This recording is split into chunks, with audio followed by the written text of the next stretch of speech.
I'm not going to comment on what era the film is set in. You know that time.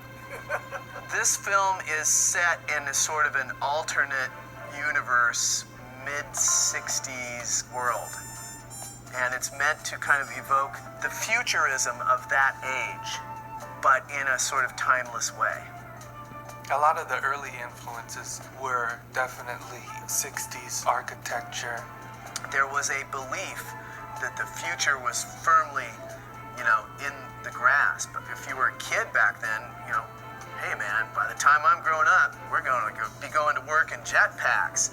That idea of this kind of technically believable future that never really quite arrived.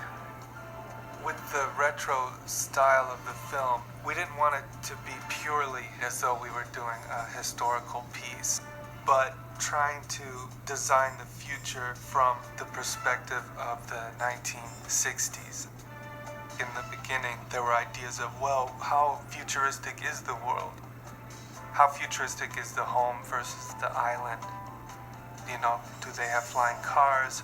At some point, we realized we had to bring it into more of reality and base it in more of what people were familiar with. A key idea of the film is to have the mundane and the fantastic, and have these things, kind of interlocked. So we also tried to make environments that were fantastic right next to things that were very everyday.